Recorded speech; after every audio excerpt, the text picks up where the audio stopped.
TRP અગ્નિકાંડના ભોગ બનનાર પરિવાર વતી એ લોકોને ન્યાય અપાવવા માટે એડવોકેટ તરીકે કોઈપણ પ્રકારની ફીસ લીધા વગર રોકાયેલો છું. ગુજરાતની માનવ સર્જિત કુલ 4 દુર્ઘટનાઓ, તક્ષશિલા, હરણીબોટ, ઝૂલતો પુલ અને ટીઆરપી અગ્નિકાંડ.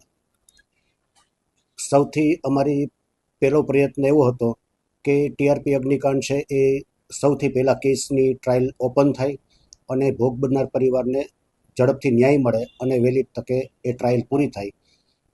એ ભાગરૂપે ડ્રાફ્ટ ચાર્જ કરી અને સૌ પ્રથમ કોર્ટમાં રજૂ કરી દેવામાં આવેલો.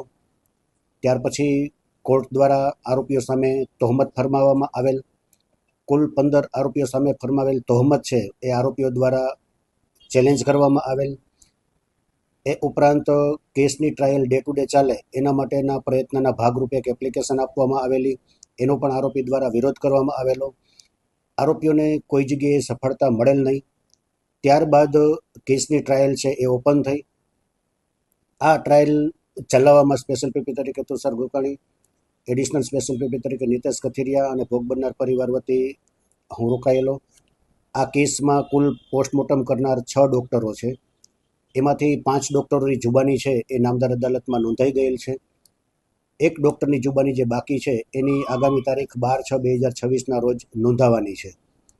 એ રીતે જોવામાં આવે તો 4 માનવ સર્જિત દુર્ઘટનાઓ છે એમાંથી સૌથી પહેલાં ટીઆરપી અગ્નિકાંડની ટ્રાયલ છે એ શરૂ થઈ ગઈ.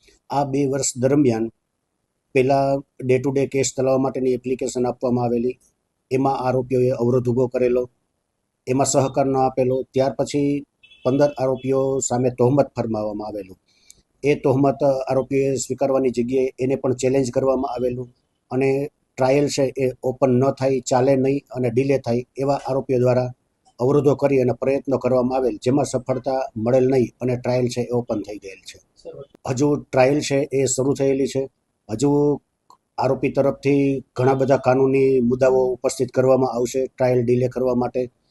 પોસ્ટમોર્ટમ કરનાર ડૉક્ટરની જુબાની પૂરી થાય એટલે વિટનેસની સંખ્યા ઘણી બધી વધારે છે, પરંતુ ક્વોન્ટિટીની જગ્યાએ ક્વોલિટી વિટનેસ તપાસી અને ટ્રાયલ વહેલી તકે પૂરી થાય એવા પ્રયત્ન પ્રોસિક્યુશન તરફથી રહેશે. એટલે સ્વાભાવિક છે કે આરોપી તરફથી કોઈપણ પ્રકારે હર્ડલ્સ ઊભું કરી અને ટ્રાયલ ડિલે થાય એવા પ્રયાસો કરવામાં આવશે.